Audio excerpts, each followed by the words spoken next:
For more on the dangers of Hurricane Irene, we've assembled a Taking Stock think tank. We've got Angela Fritz, atmospheric scientist at the Weather Underground, and also we have Matt Rogers. He's the president and meteorologist for the Commodity Weather Group. Great to have you with us. Angela Fritz, I want to begin by you and ask you, do you think that cities and areas on the East Coast, are they prepared for a hurricane such as Irene?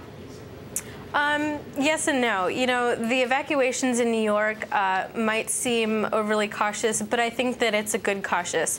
In this situation, a lot of people try and compare Irene to previous hurricanes that the region has seen, but when it comes down to it, every hurricane is different, and we, at the end of the day, we just don't know what the end result is going to be, especially in a city like New York.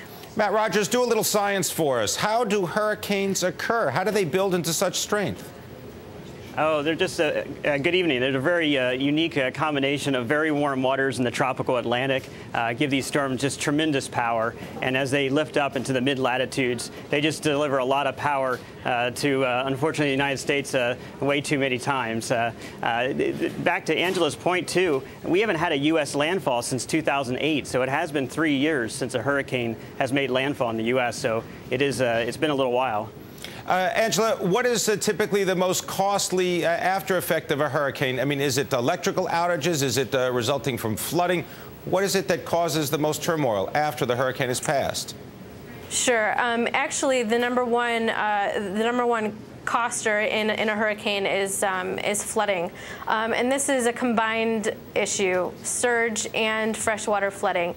Unfortunately, in the Northeast, one of the big damagers in Irene is going to be the freshwater flooding. The Northeast has seen a lot of rain this summer. They're already saturated. It's not going to take very much for all of that water to run off into rivers. We could see rivers rising very high all up and down the East Coast.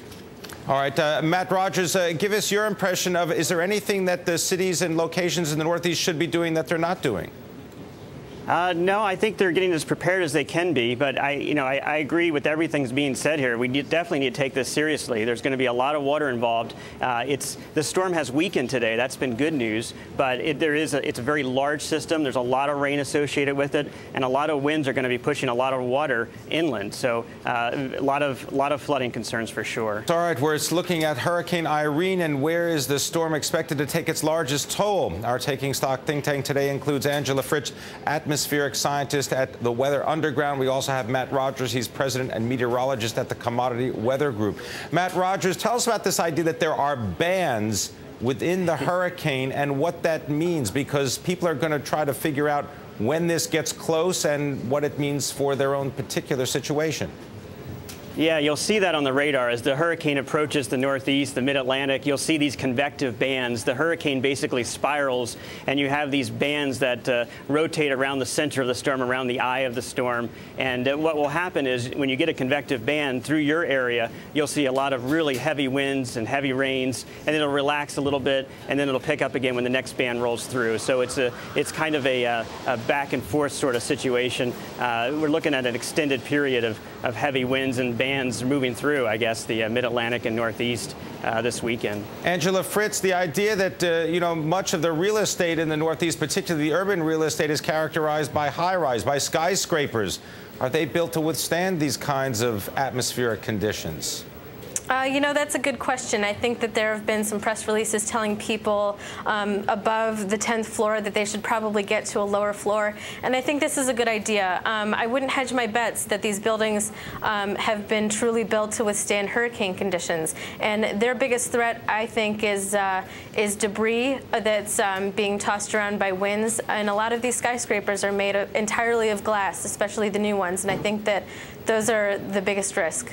Now, Angela, you said that you may not have lived through a specific hurricane, but you witnessed the after effects. Can that, in many cases, be more long-lasting and more damaging than the hurricane itself? I mean, lack of electricity, lack of water, for example. Sure. So what the Northeast is going to see is a lot of rain, a lot of precipitation, and they're also going to see a lot of power outages.